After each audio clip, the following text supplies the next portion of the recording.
Hi students, तो आज हम नया टॉपिक स्टार्ट करने वाले हैं जिसका नाम है साउंड। ओके, तो शाहू स्क्रीनिंग टेस्ट में साउंड के ऊपर भी बहुत सारे क्वेश्चंस आते हैं जिसमें न्यूमेरिकल बेस्ड क्वेश्चंस रहते हैं।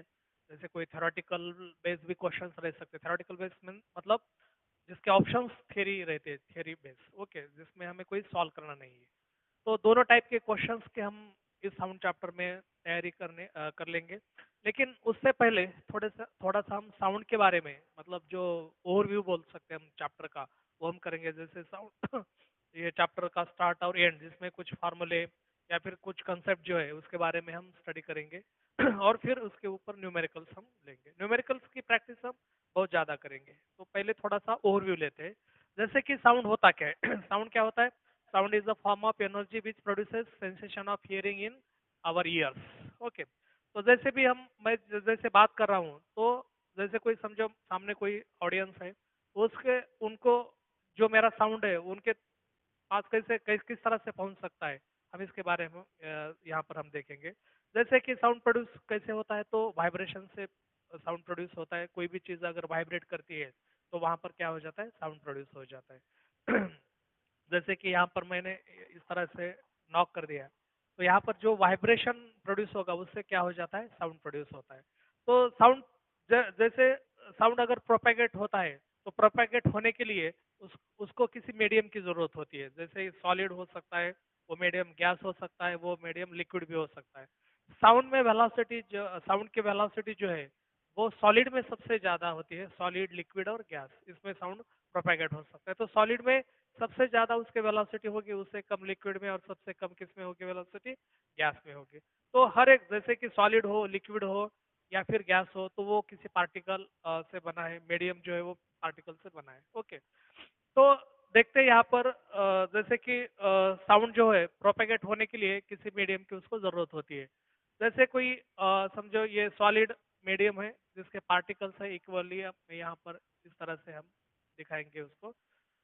जैसे यहाँ से अगर साउंड प्रोड्यूस हो जाता है, तो ये जो फोर्स जो है, तो ये जो पार्टिकल्स है, पार्टिकल्स को अपनी खुद की एक नेचुरल फ्रीक्वेंसी है, तो नेचुरल फ्रीक्वेंसी से वो वाइब्रेट हो जाएगा। जैसे ही वो, मैं जैसे बात कर रहा हूँ यहाँ पर, तो ये समझो मान लो कि यहाँ एक गैस मीडियम है, एयर मीडियम, और ये पार्टिकल्स है उसके। तो पार्टिकल पे वो जो है वो फोर्स इसके ऊपर आ जाएगा। तो ये पार्टिकल्स का जो वाइब्रेशन था, तो जो नेचुरल फ्रीक्वेंसी से वाइब्रेट हो रहे थे पार्टिकल्स, अब उसका एम्पलीट्यूड क्या हो जाएगा? बढ़ जाएगा। और एम्पलीट्यूड बढ़ने से जो नियर बाय पार्टिकल्स होते हैं उसके ऊपर वो वाइब्रेशन क्या हो जाएगा? वो जो एम्पलीट्यूड है, तो वो पहला पार्टिकल्स दूसरे पार्टिकल के ऊपर जाके टकराएगा, फिर उसका एम्पलीट्यूड बढ़ जाएगा, फिर वो अगले वाले पार्टिकल्स पे जाके टकराएगा, उसका एम्पलीट्यूड बढ़ जाएगा। तो वाइब्रेशनल एनर्जी जो है वो क्या हो जाती है? ट्रांसफर हो जाती है, और पार्टिकल फिर अपनी जगह पर वापस आ जाता है। तो मटेरियल मीडियम की जो रिक्वायरमेंट होती है, जैसे साउंड प्रोपेगेट होने के लिए एक तो वो मटेरियल मीडियम होना चाहिए, और वो जो मीडियम है वो इलास्टिक नेचर का होना चाहिए। इलास्टिक नेचर का मतलब पार्टिकल्स अगर अपनी जगह से दूर जाते हैं, तो जो फोर्स जैसे हट जाता है तो पार्टिकल अपनी जगह पर वापस आ जाते हैं। तो अगर ऐसा है तो ही साउंड क्या हो जाता है? प्रोपेगेट हो जाता है। साउंड वैक्यूम में कभी भी प्रोपेगेट नहीं हो सकता, याद रखना। ओके, अब जैसे हम वेव्स के बारे में थोड़ा सा हम देख लेते हैं। तो वेव्स दो टाइप्स के होते हैं, मतलब ट्रांसवर्स वेव्स हो सकते हैं या फिर लॉन्जिट्यूडिनल वेव्स हो सकते हैं। एक तो ट्रांसवर्स या फिर एक तो लॉन्जिट्यूडिनल वेव्स। इस तरह से दो टाइप के वेव्स होते हैं, लॉन्जिट्यूडिनल। ओके, अब ये ट्रांसवर्स वेव्स क्या होता है और लॉन्जिट्यूडिनल वेव्स क्या होता है, ये हम इसके बारे में थोड़ा सा देखेंगे। लॉन्जिट्यूडिनल वेव्स और ट्रांसवर्स वेव्स, पूरा जो चैप्टर है उसको थोड़ा सा हम इस लेक्चर में ओवरव्यू लेते हैं, क्योंकि थ्योरी बेस्ड क्वेश्चंस भी इस चैप्टर के ऊपर ज्यादा पूछे जा सकते हैं। तो अब आप देखते हैं ट्रांसवर्स वेव्स क्या होता है। तो ट्रांसवर्स वेव्स क्या होता है? इसमें पार्टिकल जो है, the waves in which direction of vibration of particle is perpendicular to the direction of propagation of waves. तो इसका मतलब है कि वेव्स जो है, मतलब पार्टिकल जो है इस डायरेक्शन में वाइब्रेट हो जाएंगे, और वेव्स का जो प्रोपेगेशन है इस डायरेक्शन में, तो दोनों एक दूसरे को कैसे रहेंगे? यहाँ पर परपेंडिकुलर रहेंगे। तो ये जो है सिचुएशन हम इस तरह से बनाएंगे। तो ये direction of vibration of particle, ये जो साइड है मैं उसको लिखता हूँ direction of vibration of particle, और ये जो है direction of propagation of waves. तो ये वेव्स इस तरह से प्रोपेगेट करेगा। Direction of propagation of waves, direction of propagation of waves, उसको हम ट्रांसवर्स वेव्स बोलते हैं। ओके, ये साउंड, ये जो है ट्रांसवर्स वेव्स, ये साउंड वाला एग्जांपल नहीं है। ओके, तो साउंड किस में प्रोड्यूस हो जाते हैं? लॉन्जिट्यूडनल वेव्स में। कैसे प्रोड्यूस होते हैं वो आगे चलकर देखेंगे। अब देखो इसके कुछ बेसिक प्रॉपर्टीज रहती है ट्रांसवर्स वेव्स की। तो क्या प्रॉपर्टीज रहती है? तो direction of vibration of particle is perpendicular to the direction of propagation of waves. दूसरा, ये जिस मीडियम से वो पास हो जाते हैं ट्रांसवर्स वेव्स, तो उसका प्रेशर और डेंसिटी में कोई भी चेंज नहीं होता। तो जैसे प्रेशर और डेंसिटी जैसी भी रहेगी वैसी रहेगी। ओके, जैसे हम किसी रोप को एक जगह पर फिक्स करके या फिर स्ट्रिंग को एक जगह पर फिक्स करके उसको प्लग करते हैं, तो उसमें जो वेव फॉर्म प्रोड्यूस हो जाता है तो उसको हम ट्रांसवर्स वेव्स बोलते हैं। ओके, तो एक एग्जांपल भी रहेगा उसका। और दूसरा, ये कहाँ पर प्रोड्यूस हो जाते हैं? तो ये सॉलिड में प्रोपेगेट, ये कहाँ पर प्रोपेगेट होते हैं? ये सॉलिड में प्रोपेगेट होते हैं। या फिर जैसे वाटर सरफेस जो रहता है, तो वाटर सरफेस पे भी हमें ये दिखाई देते हैं, ये ट्रांसवर्स वेव्स। ओके, तो ये अल्टरनेट क्रेस्ट और ट्रफ, इसमें हम सी क्रेस्ट और ये टी ट्रफ। तो ये अल्टरनेट क्रेस्ट और ट्रफ, जैसे किसी मीडियम से वो पास हो जाते हैं तो अल्टरनेट क्रेस्ट और ट्रफ भी यहाँ पर प्रोड्यूस हो जाते हैं। The successive distance in between two crest और successive distance, the distance between two successive trough, या फिर हम बोल सकते हैं the distance between two successive crest, उसको हम क्या बोलते हैं? वेवलेंथ, जिसको हम लैम्बडा से लिख सकते हैं। ओके, तो ये हो जाता है वेवलेंथ। तो ये इसके बारे में हमें मालूम होना चाहिए। अब ये लॉन्जिट्यूडनल वेव्स कैसे प्रोड्यूस हो जाते हैं? जैसे कोई ट्यूनिंग फोर्क है, जानते हैं इस तरह से ट्यूनिंग फोर्क लिखते हैं। तो ट्यूनिंग फोर्क किसी रबर पैड पे अगर स्ट्राइक हो जाता है, थोड़ा सा फास्ट ओवरव्यू करते हैं उसका, रबर पैड पे हम स्ट्राइक करते हैं तो ये ट्यूनिंग फोर्क इस तरह से वाइब्रेट हो जाएगा। तो इसके जो पार्टिकल्स है, साइड नियर बाय पार्टिकल जो है, तो पहले तो उसमें क्या हो जाएगा? कॉम्प्रेशन आ जाएगा। फिर क्या आ जाएगा? रेरिफैक्शन। तो पार्टिकल्स एक दूसरे से दूर चले जाएंगे। फिर पार्टिकल जैसे ही ये इधर जाएगा तो कॉम्प्रेशन, इधर जाएगा तो रेरिफैक्शन। तो ये कॉम्प्रेशन, रेरिफैक्शन, फिर अल्टरनेट कॉम्प्रेशन, फिर से रेरिफैक्शन, इस तरह से कॉम्प्रेस और कॉम्प्रेशन और रेरिफैक्शन, इस तरह से ये यहाँ पर क्या हो जाते हैं? प्रोड्यूस हो जाते हैं। ओके, अब ये इसमें लॉन्जिट्यूडनल वेव्स किसे बोलते हैं?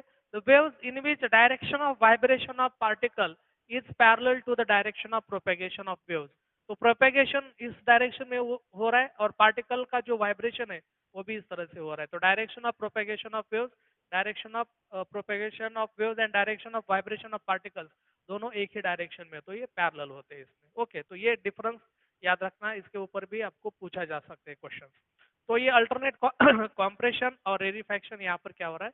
प्रोड्यूस हो रहा है। समझ में आ रहा है आपको? तो ये हो जाएगा लॉन्जिट्यूडनल वेव्स। अब ये वेव्स जिस मीडियम से पास हो जाते हैं, ओके, अब ये सॉलिड में पास हो सकते हैं, लिक्विड में पास हो सकते हैं और गैस में भी पास हो सकते हैं। तो जिस मीडियम में वो पास हो जाएंगे तो मीडियम की डेंसिटी और प्रेशर वहां पर क्या हो जाएगा? चेंज हो जाएगा। अब कॉम्प्रेशन साइड में यहाँ पर प्रेशर और डेंसिटी कैसे ज्यादा, रेरिफैक्शन में प्रेशर और डेंसिटी क्या हो जाती है? कम हो जाती है। ओके, तो अब यहाँ पर भी अल्टरनेट कॉम्प्रेशन एंड रेरिफैक्शन यहाँ पर प्रोड्यूस हो जाते हैं। Successive distance in the distance between two successive compression, the distance between two or the distance between two successive rarefaction, that is called again wavelength। तो इसको भी हम यहाँ पर क्या बोलते हैं? Wavelength. Okay, organ pipes examples है इसके, या फिर साउंड वेव्स, ये भी क्या हो जाते क्या है? इसके एग्जांपल्स है। तो इस तरह से ये ट्रांसवर्स वेव्स और लॉन्जिट्यूडनल वेव्स, इसके ऊपर भी आपको सवाल एग्जाम में पूछे जाते हैं। ओके, तो दूसरा जो है इसमें, ये तो टाइप्स हो गए लॉन्जिट्यूडनल वेव्स और ट्रांसवर्स वेव्स। अब उसके कुछ बेसिक प्रॉपर्टी जो है, प्रॉपर्टीज के बारे में हम देखेंगे। जैसे कि वेव है तो वेव्स की बेसिक प्रॉपर्टीज क्या होती है? पहले तो होता है वेवलेंथ। ओके, जैसे कोई एक वेव्स है, इस तरह से इस वेव नेचर को हम यहाँ पर लिखते हैं। ओके, तो ये क्रेस्ट कॉम्प्रेशन, सॉरी क्रेस्ट, ये क्रेस्ट हो जाएगा जो भी यहाँ से ऊपर है, मेन पोजीशन से ऊपर, और जो नीचे वाला जो है पार्ट उसको हम क्या बोलेंगे? ट्रफ बोलेंगे। The distance between two successive crest और the distance between two successive trough, उसको हम क्या बोलते हैं? वेवलेंथ। एक उसकी प्रॉपर्टी है, उसको क्या बोलेंगे हम? वेवलेंथ। समझ में आ रहा है? ये साउंड वेव्स की प्रॉपर्टीज भी बोल सकते हैं। तो ये क्या हो जाएगा? यहाँ पर वेवलेंथ हो जाएगा। तो हम सिंबॉलिकली उसको लैम्बडा से रिप्रेजेंट करते हैं। ओके, वो मीटर में भी हम उसको मेजर कर सकते हैं, इसका जो यूनिट है, या फिर एंगस्ट्रॉम यूनिट में भी मेजर कर सकते हैं। स्मॉलेस्ट यूनिट जो है वेवलेंथ का, उसको हम बोलते हैं एंगस्ट्रॉम यूनिट। 1 एंगस्ट्रॉम यूनिट ये किसके बराबर होता है? जैसे ये 1 एंगस्ट्रॉम यूनिट है, 10⁻⁻10 मीटर के बराबर होता है। तो ये याद रखना, ये कन्वर्जन आपको बाद में काम आ जाएगा। तो दूसरी जो प्रॉपर्टी है वो होती है, उसको फ्रीक्वेंसी बोलते हैं हम उसको। तो फ्रीक्वेंसी क्या होता है? फास्ट थोड़ा सा, और उसको डिटेल में ज़्यादा देखना नहीं है हमें, ज़्यादा हमारा फोकस न्यूमेरिकल्स पे होना चाहिए। ओके, तो आगे चलकर हम न्यूमेरिकल्स भी देख लेंगे। तो फ्रीक्वेंसी क्या होता है? नंबर ऑफ वाइब्रेशन पर सेकंड, उसको क्या बोलेंगे हम? फ्रीक्वेंसी बोलेंगे। उसको हम हर्ट्स में मेजर करते हैं। ओके, हर्ट्स में मेजर करेंगे। दूसरा है टाइम पीरियड। टाइम पीरियड क्या होता है? अब ये नंबर ऑफ वाइब्रेशन पर सेकंड, एक सेकंड में कितनी बार ये वाइब्रेट हो रहा है, उसको हम फ्रीक्वेंसी बोलते हैं। Okay, time period. Time period क्या होता है? टाइम पीरियड जो होता है, एक सेकंड में एक, मतलब एक एक वेव पूरी तरह से कंप्लीट होने के लिए कितना टाइम लेता है, उसको हम क्या बोलेंगे? टाइम पीरियड बोलेंगे। Okay, the time required by the wave to complete one vibration one oscillation, उसको हम टाइम पीरियड बोलते हैं। उसको हम सेकंड में मेजर करेंगे। ओके, दूसरा जो है, ये वेव वेवलेंथ हो गया, फ्रीक्वेंसी हो गया, टाइम पीरियड हो गया।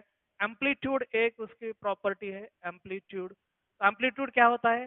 The maximum displacement of particle on either side. Okay, maximum displacement of particle on either side, उसको हम क्या बोलेंगे? एम्पलीट्यूड। तो ये होता है एम्पलीट्यूड, या तो ऊपर वाला पार्ट या फिर नीचे वाला पार्ट, ये हो जाएगा एम्पलीट्यूड। ओके, अब दूसरी एक इंपॉर्टेंट प्रॉपर्टी, उसको हम बोलते हैं पिच।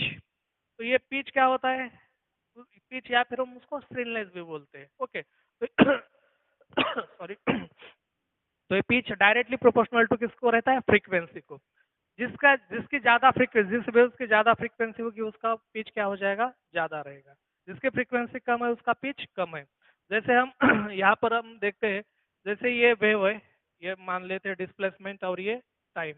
ओके, ये डिस्प्लेसमेंट है और ये टाइम। तो ये नंबर ऑफ वाइब्रेशन, जिसकी फ्रीक्वेंसी ज्यादा है, अब इसकी फ्रीक्वेंसी कैसी है? ज्यादा है। और दूसरा एक टाइम पीरियड, वन इसी में एक टाइम पीरियड अगर लेते हैं, तो उसकी हम फ्रीक्वेंसी, ये इसकी फ्रीक्वेंसी है। ओके, तो अब दोनों में अगर देखा जाए तो किसका पिच ज्यादा है? तो हम देखते हैं कि यहाँ पर ये नंबर ऑफ वाइब्रेशन पर सेकंड, इसमें ज्यादा है, इसमें क्या है? कम है।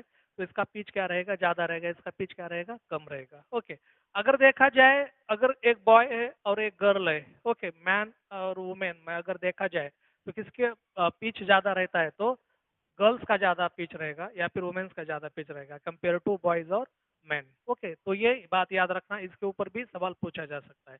दूसरा एक प्रॉपर्टी है उसकी, उसको बोलते हैं हम लाउडनेस। ओके, तो ये लाउडनेस क्या होता है? ये लाउडनेस जो है वो डायरेक्टली प्रोपोर्शनल टू, जैसे पिच, ये फ्रीक्वेंसी को डायरेक्टली प्रोपोर्शनल रहता है, फ्रीक्वेंसी। और लाउड पिच दूसरा जो है वो लाउडनेस, लाउडनेस जो है वो डायरेक्टली प्रोपोर्शनल टू किसको रहता है? एम्पलीट्यूड को रहता है। ओके, तो जिसका ज्यादा एम्पलीट्यूड रहेगा, उसका लाउडनेस क्या रहेगा? ज्यादा। एम्पलीट्यूड मतलब ये वाला पार्ट, जिसका ज्यादा एम्पलीट्यूड है। ओके, जिसका ज्यादा एम्पलीट्यूड है, डिस्प्लेसमेंट टाइम ग्राफ में अगर देखा जाए, तो जिसका ज्यादा एम्पलीट्यूड है उसका लाउडनेस ज्यादा रहेगा। जिसका कम एम्पलीट्यूड है, जिसका कम एम्पलीट्यूड है, तो उसका लाउडनेस क्या रहेगा? कम रहेगा। तो दोनों में अगर कंपेयर किया जाए, तो इसका लाउडनेस ज्यादा है, उसका लाउडनेस, ये जो वेव नेचर है, इसका लाउडनेस क्या है? कम है। ओके, तो ये डिपेंड रहता है एम्पलीट्यूड पे। ओके, तो ये बात याद रखना। और तीसरी इंपॉर्टेंट प्रॉपर्टी है, उसको टिम्बर बोलते हैं, या फिर क्वालिटी ऑफ साउंड बोलते हैं। टिम्बर या फिर क्वालिटी ऑफ साउंड, ये बहुत ही इंपॉर्टेंट प्रॉपर्टी है।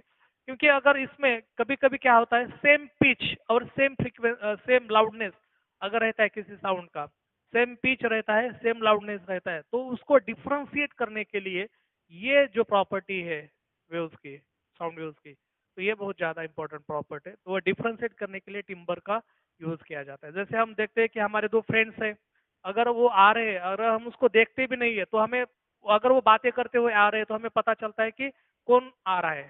सिर्फ उन्हें ना देखते ही हम उसको पहचान सकते हैं। क्योंकि दोनों का, जैसे देखा जाए, दो अगर बॉयज है, तो दोनों का फ्रीक्वेंसी सेम रहेगा, दोनों का एम्पलीट्यूड सेम रहेगा, या फिर दोनों का पिच सेम रहेगा, दोनों का लाउडनेस सेम रहेगा, तो उसको डिफ्रेंशिएट कैसे करते हैं? तो ये वाली जो प्रॉपर्टी है, तो यहाँ पर काम आ जाती है। समझ में आ रहा है? तो ये होता, ये है सब प्रॉपर्टीज, बेसिक प्रॉपर्टीज। तो इसके ऊपर भी आपको क्वेश्चंस पूछे जाते हैं, किस तरह से पूछे जाते हैं बाद में हम देख लेंगे उसको।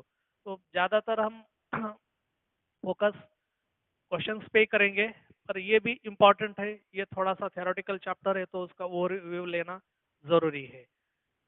नेक्स्ट है relation between velocity, frequency and wavelength. तो ये तीनों में रिलेशन क्या होता है? रिलेशन बिटवीन फ्रीक्वेंसी, उसको हम न्यू भी लिख सकते हैं इस तरह से, या फिर यफ इस तरह से भी लिख सकते हैं। कभी कभी क्या हो जाता है, बच्चे वी और न्यू लिखने में सेम ही लिखते हैं तो थोड़ा सा प्रॉब्लम हो सकता है, इसलिए हम उसको या फिर यन भी लिख सकते हैं फ्रीक्वेंसी के लिए सिंबल। दूसरा फ्रीक्वेंसी वेवलेंथ, लैम्बडा, वेवलेंथ ये lambda, and between frequency wavelength and velocity of sound, velocity of sound, इसको वी लिखेंगे। ओके, तो ये तीनों में रिलेशन क्या है? v is equal to F lambda, F को हम न्यू भी लिख सकते हैं, एन भी लिख सकते हैं। v is equal to nu lambda या फिर v is equal to N lambda, अलग अलग किताब में अलग अलग लिखा है, आप कौन सा भी एक सिंबल इसके लिए फ्रीक्वेंसी के लिए यूज कर सकते हैं। तो आपको दो टर्म्स दी जाती है, तो तीसरी टर्म्स तुम यहाँ पर निकाल सकते हो, कैलकुलेट कर सकते हो। तो ये रिलेशन रहेगा frequency, wavelength and velocity of sound में। ओके, तो अब ये वेलोसिटी ऑफ साउंड जो है किस पे डिपेंड रहती है, कौन सा फैक्टर पे डिपेंड रहती है, इसके ऊपर भी आपको सवाल पूछे जा सकते हैं। तो हम देखते हैं, on which factor velocity of sound depends. Okay, factors on which velocity of sound depends. कौन से फैक्टर पे ये साउंड की वेलोसिटी डिपेंड होती है, तो हम यहाँ पर देखेंगे। पहले तो velocity of sound is directly proportional to square root of temperature. याद रखना, इसके ज़्यादा डिटेल में नहीं जाएंगे हम, बस ये जो भी हमें इंपॉर्टेंट है आगे चलकर न्यूमेरिकल सॉल्व करने के लिए, तो हम ये फार्मूले हम यहाँ पर लेंगे। तो वेलोसिटी डायरेक्टली प्रोपोर्शनल टू किस पे? Square root of temperature. अगर जैसे टेम्परेचर अगर बढ़ जाता है तो वेलोसिटी क्या हो जाती है, उसमें बढ़ जाती है, डायरेक्टली प्रोपोर्शनल है। Velocity of sound is inversely proportional to square root of density. Okay, अगर मटेरियल की डेंसिटी कम है तो वेलोसिटी उसमें क्या रहेगी, ज़्यादा रहेगी। Velocity of sound is inversely proportional to square root of molecular weight, या फिर मोलिकुलर वेट बोलेंगे उसको। तो ये तीन फैक्टर्स पे वेलोसिटी जो है वो डिपेंड्स रहती है। तो आगे चलकर हम इसके ऊपर भी क्वेश्चंस लेंगे, तो देख लेना, ये बाद में काम आ जाएगा। ओके, तो ये तीन फैक्टर्स है जिसमें वेलोसिटी डिपेंड है। टेम्परेचर पे velocity of sound is directly proportional to square root of temperature, inversely proportional to square root of density, inversely proportional to molecular weight। Okay, ये याद रखना। चलो आगे चलते हैं।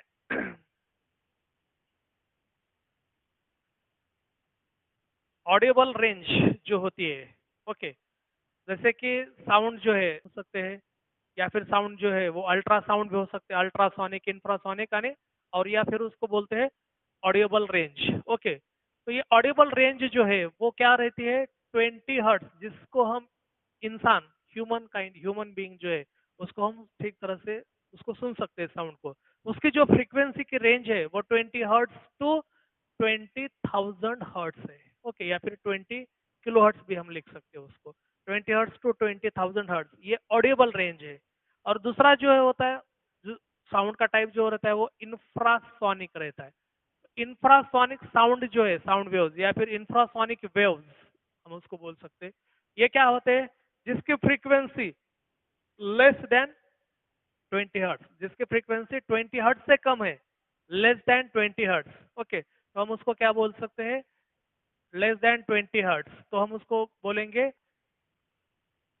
Infrasonic sound. तो इंफ्रासोनिक साउंड जो है वो कौन प्रोड्यूस कर सकता है, या फिर उसको डिटेक्ट कौन कर सकता है? इंफ्रासोनिक साउंड जिसकी फ्रीक्वेंसी 20 हर्ट्ज से कम है, इंसान तो उसको हम सुन नहीं सकते, लेकिन जो हेवी ऑब्जेक्ट्स रहते हैं, हेवी बॉडीज रहती है, जैसे कि अर्थक्वेक के टाइम जो अर्थ का जो वाइब्रेशन होता है वो इंफ्रासोनिक माना जाता है। ओके, या फिर दूसरा जो है राइनोसोरस रहते हैं, जो बड़े बड़े जानवर रहते हैं, या फिर एलिफेंट्स रहते हैं, ये जो है तो ये इंफ्रासोनिक साउंड जो है वो क्या कर सकते हैं, प्रोड्यूस कर सकते हैं। ओके, वेल्स ये जो है इंफ्रासोनिक साउंड। ओके, तो जिसकी फ्रीक्वेंसी 20 हर्ट्ज है। और दूसरा जो होता है अल्ट्रासोनिक, या फिर हम उसको अल्ट्रासाउंड भी बोल सकते हैं, अल्ट्रासोनिक वेव्स, जिसकी फ्रीक्वेंसी जो है वो ग्रेटर देन 20,000 हर्ट्ज, इससे ज्यादा रहेगी उसकी frequency, greater than 20,000 hertz. Okay, तो ये जो है ये जो प्रोड्यूस कर सकता है, वो कौन प्रोड्यूस कर सकता है, जैसे 20,000 हर्ट्ज वाले जो है, तो ये जैसे बैट्स जो रहते हैं, जो फ्लैपिंग करता है ना बैट्स। ओके, तो ये जब फ्लैपिंग करता है तो उसकी जो फ्रीक्वेंसी रहती है वो 20,000 हर्ट्ज से ज्यादा रहती है। तो अगर कोई प्रे, या फिर हम जिसको बोल सकते हैं कि अगर अ, उनको अगर नाइट में अगर जाना है, कहीं चलना है बैट्स को, तो वो क्या करते हैं, तो अपने फ्लैपिंग के जरिए ये अल्ट्रासाउंड जो है वो हाई फ्रीक्वेंसी वाले साउंड क्या करते हैं, प्रोड्यूस कर सकते हैं। और वो किसी आगे चलकर किसी ऑब्स्टैकल्स को जाके टकरा कर वो क्या क्या हो जाएंगे, वापस चले आएंगे। ओके, और वापस आने के बाद वो उसको डिटेक्ट भी कर सकते हैं। तो उसको बोल सकते हैं हम अल्ट्रासोनिक साउंड।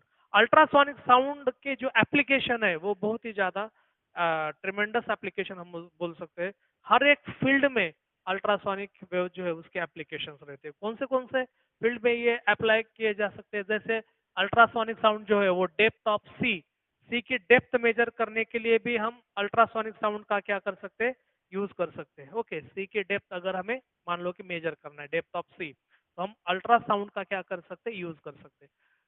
जैसे या फिर हिडन आइसबर्ग हो सकते हैं, या फिर सबमरीन अगर कहीं है पानी के अंदर, समंदर के अंदर, तो हम उसको भी हम अल्ट्रासाउंड के जरिए हम डिटेक्ट कर सकते हैं। तो अल्ट्रासाउंड प्रोड्यूस करने वाले ये तो हमने कुछ मतलब अभी बैट्स वो उसको प्रोड्यूस कर सकता है या फिर डिटेक्ट भी कर सकता है अल्ट्रासाउंड जो है।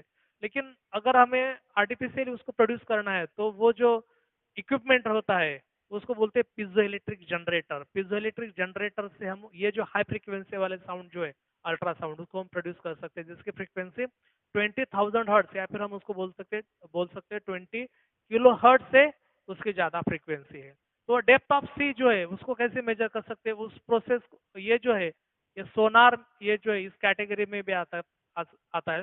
इसके ऊपर भी सवाल पूछे जाते हैं, बहुत सारे सवाल ये सोनार पे रहते हैं। सोनार क्या होता है, साउंड नेविगेशन एंड रेंजिंग, उसको क्या बोलते हैं, sound navigation and ranging. Okay, तो इसमें क्या हो जाता है, जैसे मान लो ये एक शिप है। ओके, इस तरह से एक शिप है,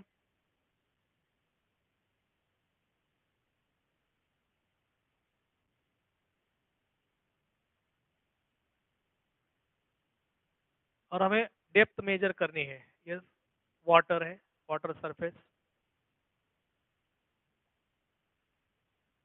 और ये सी बेड है, यहाँ पर सी बेड। तो क्या किया जाता है, ये जो है जनरेटर यहाँ पर सेट किया जाता है, यहाँ पर रहता है ये बॉटम साइड में, ये ट्रांसमीटर, और यहाँ पर रहेगा रिसीवर, यहाँ पर रहेगा रिसीवर। तो ट्रांसमीटर क्या करेगा, ट्रांसमिटिंग सिग्नल जो है वो क्या करेगा, ट्रांसमिटिंग सिग्नल मतलब यहाँ पर अल्ट्रासाउंड क्या हो जाते हैं, प्रोड्यूस हो जाते हैं। और अल्ट्रासाउंड जो है वो पानी के अंदर तो जाते हैं, क्योंकि साउंड वेव जो है वो पानी के अंदर चले जाते हैं, मतलब उसके उसमें ट्रैवल कर सकते हैं। तो यहाँ पर ये अल्ट्रासाउंड इस तरह से जाएंगे, उसको हम ट्रांसमिटिंग सिग्नल बोल सकते हैं। तो ये इस तरह से नीचे जा रहे हैं, ये इस तरह से नीचे जाएंगे। फिर जैसे ये सी बीड आ जाएगा, तो यहाँ पर क्या हो जाएंगे, वो रिफ्लेक्ट भी हो जाएंगे, क्योंकि ये जो है रिफ्लेक्शन ऑफ मतलब रिफ्लेक्शन ऑफ साउंड वेव्स, इसके बारे में हम जानते हैं कि साउंड वेव्स अगर किसी ऑब्स्टेकल पे जाके टकराते हैं तो वहां से वो क्या हो जाते हैं, रिफ्लेक्ट भी होते हैं। हमने पढ़ा होगा उसमें, मतलब जब आप स्कूल में पढ़ रहे होंगे तो आपने देखा होगा एक्सपेरिमेंटल एक छोटा सा अरेंजमेंट रहता है, जिसमें दो पाइप्स रहते हैं, एक में से साउंड हम पास करते हैं, फिर सामने ऑब्स्टेकल रहता है, वहां पर वापस आ जाते हैं, वापस आते हैं। तो रिफ्लेक्शन की जो भी प्रॉपर्टीज है तो उसको वो क्या करता है, फॉलो करता है। जैसे रिफ्लेक्शन ऑफ लाइट है, angle of incidence is equal to angle of reflection, तो उसको वो क्या करेगा, फॉलो करेगा। और normal incident ray, reflected ray, all lies in same plane, तो ये भी यहाँ पर वो क्या करता है, सेटिस्फाई करता है। तो इसका मतलब है कि साउंड जो है किसी ऑब्स्टेकल अगर उसके सामने आ जाता है तो वहां से वो क्या हो जाता है, रिफ्लेक्ट हो जाता है। तो यहाँ से वो रिफ्लेक्ट हो जाएगा, ये नीचे आ रहा है, फिर रिफ्लेक्ट होके वो ऊपर चला जाएगा, इस तरह से वो रिफ्लेक्ट होके ऊपर चला जाएगा। उसको हम ट्रांसमिटिंग सिग्नल बोलेंगे। ये जो है ट्रांसमिटिंग सिग्नल, और ये रिसीविंग सिग्नल। और ये जो है पूरा डेप्थ है, ये जो है depth of sea water. Okay, तो हमें डेप्थ ऑफ सी वाटर अगर मेजर करना है तो पहले क्या करेंगे हम, ये पीजोइलेक्ट्रिक जनरेटर से साउंड वेव्स पास करेंगे, सी बेड से टकरा कर वो वापस चले जाएंगे। जैसे वापस से ये चले जाते हैं तो यहाँ पर आने के बाद एक टाइम जो है, जाने वाला टाइम और आने वाला टाइम, वो क्या किया जाता है, नोट किया जाता है। और उस समय जाते समय उसकी कितनी वेलोसिटी थी, तो ये वेलोसिटी यहाँ पर नोट की जाती है। और ये जो फार्मूला है, velocity is equal to 2d/t, तो 2d हमने क्यों लिखा यहाँ पर, तो ये डेप्थ जो है वो जाना और आना, ये दोनों कंसिडर यहाँ पर किया जाता है। तो डेप्थ किस तरह से मेजर किया जाएगा, तो depth that is equal to velocity into time divided by 2। इस तरह से हम सी की जो डेप्थ है, समुद्र की जो डेप्थ है, तो इस फार्मूले से मेजर करेंगे। तो ये इसके ऊपर भी बहुत सारे क्वेश्चंस है, आगे चलकर हम देख लेंगे। ओके, तो इस तरह से डेप्थ यहाँ पर मेजर किया जाता है। अगर कोई आइसबर्ग है, अगर ये शिप इस तरह से जा रही है, तो यहाँ पर आइसबर्ग, अगर हिडन आइसबर्ग है तो वैसे ही ये प्रोसेस है, सामने उसको भेज दिया जाएगा। आइसबर्ग अगर सामने हो तो टकरा कर वापस आ जाएंगे, तो हमें पता चलेगा कि वहाँ पर आइसबर्ग है, सबमरीन है। यहाँ पर अगर कहीं किस जगह पर सबमरीन है तो वहाँ पर जाएंगे तो ये टकरा कर वापस आएंगे, तो उससे भी वो पता चलता है। तो सिर्फ ये डेप्थ या फिर आइसबर्ग या फिर कोई सबमरीन है उसको देख ढूंढने के लिए ही इसका यूज नहीं किया जाता। तो इसके अलग अलग यूजेस है आगे चलकर, जैसे कि मिल्क का प्रिजर्वेशन हम बोल सकते हैं। या फिर अगर किसी लिक्विड को लॉन्ग टाइम तक अगर उसको अच्छी तरह से रखना है, जैसे मिल्क को लॉन्ग ड्यूरेशन तक रखना है, तो हम क्या करते हैं, तो ये जो अल्ट्रासाउंड है उसमें स्प्रेड करेंगे। स्प्रेड करने के बाद उसके उसके अंदर जो बैक्टीरिया है, तो बैक्टीरिया वो यहाँ पर क्या हो जाता है, बैक्टीरिया पूरी तरह से मर जाते हैं, किल हो जाते हैं। तो ये मिल्क जो है तो लॉन्ग ड्यूरेशन तक प्रिजर्व रह सकता है। ओके, तो इसमें भी इसका यूज किया जाता है। एक तो सोनार हो गया, दूसरा एक है रडार बोल सकते हैं, इसमें भी इसका यूज किया जाता है। तो रडार क्या होता है, रेडियो डिटेक्शन एंड रेंजिंग। ये तो समुद्र के अंदर हो जाएगा पूरा, मतलब पानी के अंदर वाला प्रोसेस सोनार में। लेकिन रडार में जो है, जैसे कोई एरोप्लेन है, वो कितनी दूरी पर है, कौन से मतलब कौन से डायरेक्शन में जा रहा है, उसका डायरेक्शन क्या है, उसको डिटेक्ट करने के लिए भी ये जो रडार है इसका यूज किया जाता है। जैसे कोई प्लास्टिक है, तो प्लास्टिक अगर कट हो गया तो उसको मेल्ट करके फिर से रिज्वाइन करना है, तो भी हम अल्ट्रासाउंड का यहाँ पर क्या करते हैं, यूज करते हैं। जैसे किसी मेटल्स पे क्रैक्स है, तो उसको भी ढूंढने के लिए, फाइंड आउट करने के लिए भी उसका यूज किया जाता है। सोनोग्राफी में भी साउंड वेव्स क्या किया जाता है, अल्ट्रासाउंड जो है उसका एप्लीकेशन है सोनोग्राफी में। या फिर कोई बॉडी पार्ट डैमेज हो गया है, तो अंदर से बॉडी पार्ट अगर डैमेज है तो उसको भी पहचानने के लिए, ढूंढने के लिए, या फिर उसका एक पर्टिकुलर इमेज बनाने के लिए, वो क्रैक कैसा है, कौन से साइज का, कितने साइज का है, उसके लिए भी अल्ट्रासाउंड का यूज किया जाता है। तो ये सारे बहुत सारे एप्लीकेशंस है। शिप टू शिप कम्युनिकेशन करना हो तो इसके लिए भी रेड ये जो है सोनार या फिर उसको बोल सकते हैं हम अल्ट्रासाउंड, तो अल्ट्रासाउंड का यूज किया जाता है। ओके, तो ये बहुत सारे एप्लीकेशंस है, आगे चलकर देखेंगे हम। इको क्या होता है,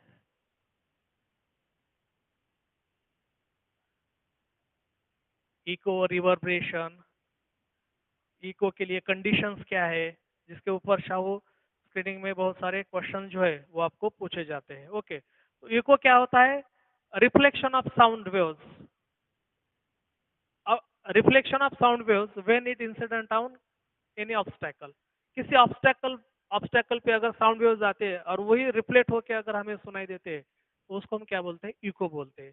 तो इको की जो कंडीशंस है, इको की बेसिक कंडीशंस वो क्या होती है, कंडीशन फॉर इकोज, कंडीशन।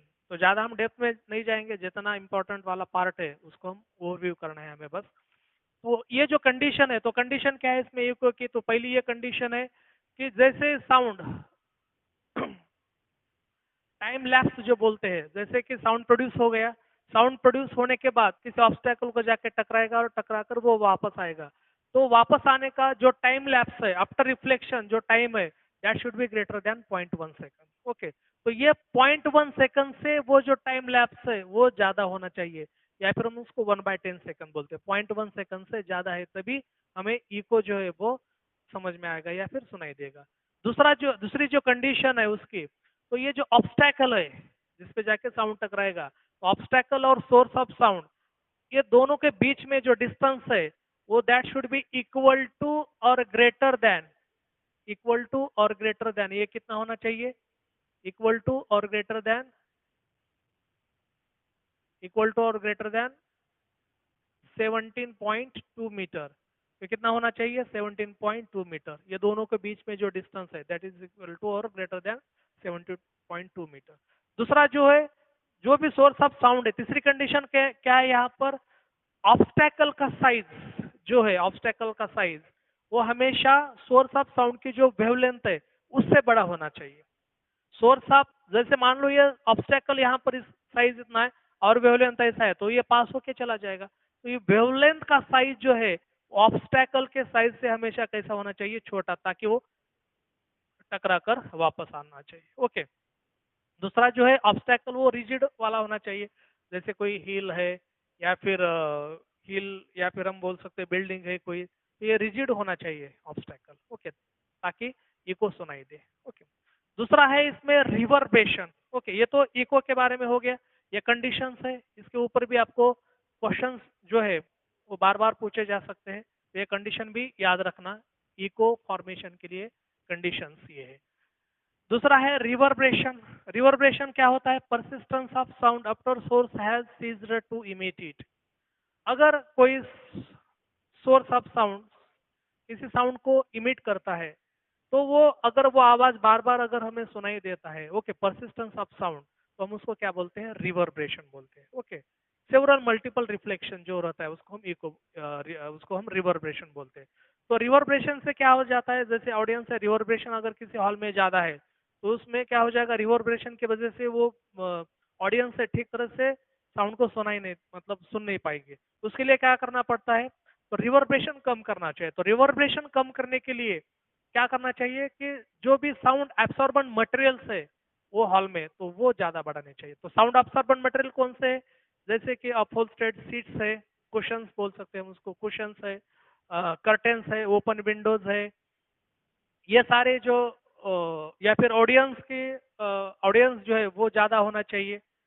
इसमें ये भी पूछा जाता है कि girls are more sound absorber than boys. Boys से ज्यादा साउंड एब्सॉर्ब कौन करता है? गर्ल्स, क्योंकि जो उनका ड्रेसिंग स्टाइल है, कपड़े पहनने का जो तरीका रहता है, लॉन्ग हेयर्स रहते हैं, उसके वजह से वो साउंड ज्यादा एब्सॉर्ब करती है। ओके, तो ये भी आपको मालूम होना चाहिए कि कौन ज्यादा साउंड एब्सॉर्बर है, गर्ल्स और बॉयज में कंपैरिजन अगर किया जाए तो girls are more sound absorber than boys. Okay. तो इस तरह से ये जो सारे साउंड एब्सॉर्बेंट मटेरियल्स है, वो जैसे कर्टेन्स है, कर्टेन्स भी साउंड एब्सॉर्बेंट मटेरियल्स है, इंग्रेवमेंट्स बोल सकते हैं, या फिर मैप्स, हम पिक्चर्स, फोटोज, वो हॉल में अगर होते हैं तो वहाँ पर रिवर्बरेशन वहाँ पर कम हो जाएगा, तो हम डिस्टिंक्टली और अच्छी तरह से साउंड भी हम उसको सुन सकते हैं। उसके एप्लीकेशन भी है, लेकिन अब पूरा थ्योरेटिकल पार्ट भी हम यहाँ पर नहीं लेंगे। जैसे रिवर्बरेशन के भी कुछ एप्लीकेशन है, स्टेथोस्कोप में भी इसका यूज किया जाता है। हार्ट बीट्स अगर हमें मेजर करनी है तो उसके लिए हम उसका यूज कर सकते हैं। या फिर साउंड में, मतलब हॉर्न जो रहता है, लॉन्ग डिस्टेंस पे अगर साउंड को ट्रैवल करना है तो हम उस तरह से हाथ का ये इस तरह से हाथ को करते हैं, ताकि साउंड जो है वो रिफ्लेक्ट होके, ये साइड में रिफ्लेक्ट होकर लॉन्ग डिस्टेंस में जा सकता है। क्लासरूम अगर है कोई, या फिर ऑडिटोरियम है, ऑडिटोरियम का जो बैक वॉल है तो वो कर्व शेप का रहता है, ताकि साउंड रिफ्लेक्ट होके ऑडियंस की तरफ सामने से जाए। ओके, तो ये बहुत सारे रिफ्लेक्शन के, या फिर ये जो है मल्टीपल रिफ्लेक्शन के, तो इसके भी बहुत सारे एप्लीकेशन है। तो हमने इस तरह से ये जो साउंड है, तो साउंड का जो ओवरव्यू है हमने ले लिया। अब कुछ क्वेश्चंस है, तो क्वेश्चंस के बारे में हम यहाँ पर देख लेंगे। तो अब देखो ये क्वेश्चन है, a ship sends on a high frequency sound wave and receives an echo after 1 second, what is the depth of sea. जैसे हमने अभी देखा कि ये जो साउंड वेव्स है, या फिर अल्ट्रासाउंड हम उसको बोल सकते हैं, तो वो सी का जो डेप्थ है उसको मेजर करने के लिए भी हम उसका यूज कर सकते हैं। तो अब देखो हमारे पास इको, जब भी देखो याद रखना ये इको आ जाता है तो फार्मूला कौन सा यूज करना है? Velocity is equal to 2d divided by time. Okay, जब भी इको, सोनार, रडार, इस तरह से वर्ड अगर हमें यहाँ पर दिखाई देते हैं तो डायरेक्टली फार्मूला कौन सा यूज करना है? Velocity is equal to 2d by t. Okay, ये याद रखना। ओके, अदरवाइज हम velocity is equal to distance divided by time, यही हम यूज करेंगे। तो देखते हैं हमें डेप्थ मेजर करना है, तो डेप्थ क्या आ जाएगा, velocity into time divided by 2।